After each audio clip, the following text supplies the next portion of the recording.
Let me ask you a question. No. Let me ask you a question. Here, on this network, is where we're having the debate. We have our knives out. The issue is the surveillance state. How do you justify staying there as a guest? We are in a situation where the entire... I didn't agree to talk about the surveillance state.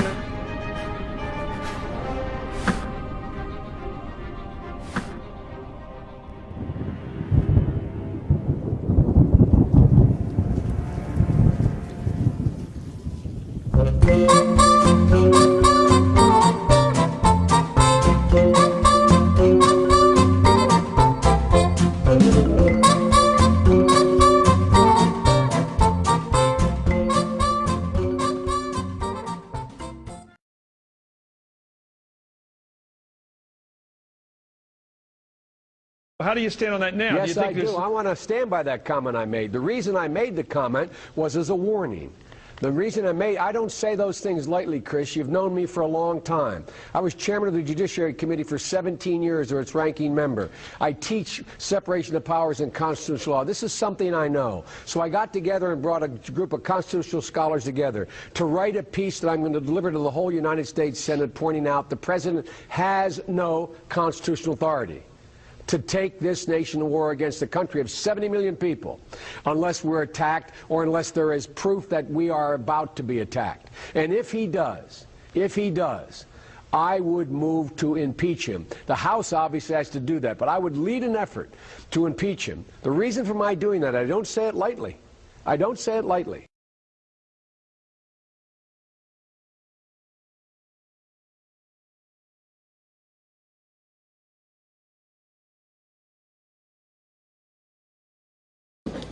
And I want to make it clear, and I made it clear to the President, that if he takes this nation to war in Iran without congressional approval, I will make it my business to impeach him. Yes!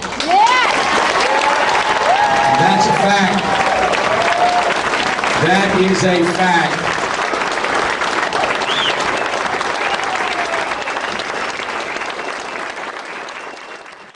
Do you think that you can act without Congress and initiate a no-fly zone in Syria without congressional approval? You know, again, our goal would be to seek international permission, and we would come to the Congress and inform you and determine how best to approach this, whether or not we would want to get permission from the Congress. I think those are issues we would have to discuss as we decide what to do here.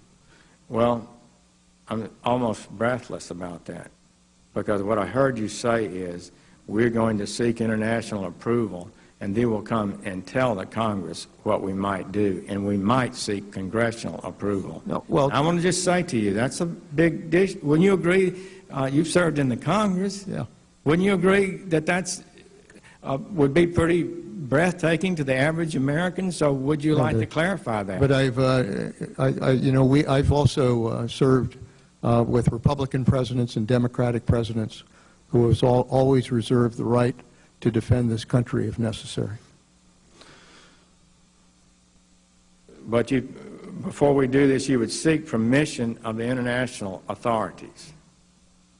If we developed an international coalition beyond NATO, then obviously some kind of UN security resolution would be the basis for that. Coalition of, so you're saying NATO would give you a legal basis, and an ad hoc coalition of nations would provide a legal basis? If we were able to put together a coalition and were able to move together, then obviously we would seek whatever legal basis we would need in order to make that justified. I mean, you know, we can't just pull them all together in a combat operation without getting the legal basis on which to act. Well, who are you asking for the legal basis from? If it's obviously, if the UN passed a security resolution as it did in Libya, we would do that. If NATO came together as we did in Bosnia, we would rely on that. So, you know, we have options here if we want to build the kind of international approach to dealing with the situation. Well, I'm for all for having an international support, but I'm really baffled by the idea that somehow an international assembly provides a legal basis for the United States military to be deployed in combat. I don't believe it's close to being correct. They can provide no legal authority.